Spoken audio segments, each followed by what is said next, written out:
માથીના શુભ સંદેશમાંથી પાઠ. તમે ધરતીનું લૂણ છો, પણ લૂણ જ જો અલૂણ થઈ જાય તો તેને સલૂણું કરવું શાથી? એ કશા કામનું રહેતું નથી.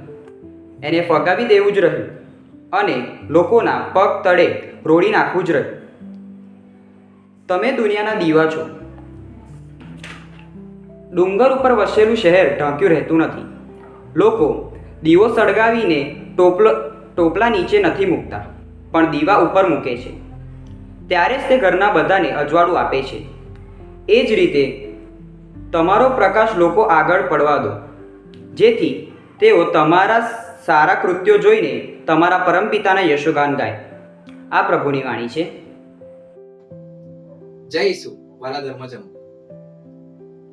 એવું કહેવાય છે કે પહેલાના જમાનામાં ગ્રીક અને રોમન સામ્રાજ્યની અંદર એ લોકો મીઠું ઘણું કિંમતી ગણતા હતા.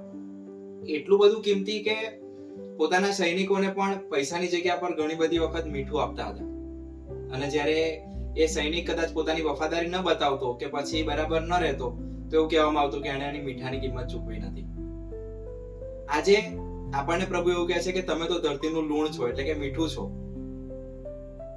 એક પ્રશ્ન થાય કે આટલા બધા લોકો છે દુનિયાની અંદર, આટલા બધા લોકો છે, અને પ્રભુ હું લૂણ સમાન છું? ના પ્રભુ, આટલા બધા લોકો છે, એમાં મને ક્યાં ગણો છો? હું તો કશું જ નથી, એક પાપી છું, બસ. મને ક્યાં ગણો છો? પણ પ્રભુ કહે છે ના, ખરેખર તમે ધરતીનું લૂણ છે. તમે ધરતીનું લૂણ છો.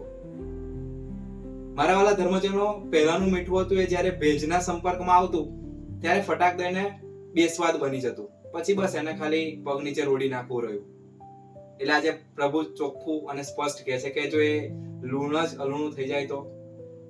એટલે મારા વાલા ધર્મજનો, આપણી વાત કરે છે કે એક મીઠું જે આખા જે બનાવેલું હોય, જે વાનગી બનાવેલી હોય, એનો સ્વાદ બદલી નાખતું હોય, જો એ જ એનો પોતાનો સ્વાદ ખોઈ બેસે તો શા કામનું?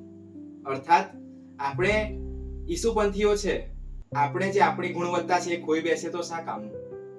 પ્રભુ આજે આપણને આવકારે છે કે જે આપણે લૂણ બન્યા છે, આપણે આપણી ગુણવત્તાનો ઉપયોગ લોકોને પ્રભુ તરફ લઈ જવા કરવાનો છે. આપણા સારા કૃત્યો જોઈને પ્રભુના પ્રકાશ તરફ લોકો જાય એવું કરવાનું છે, ના કે આપણે ભેજના સંપર્કમાં, એટલે કે પાપોના સંપર્કમાં, ખોટી ભયબંધીના સંપર્કમાં, ખોટી વસ્તુઓના સંપર્કમાં આવીને પોતાનો સ્વાદ ખોવાનો નથી.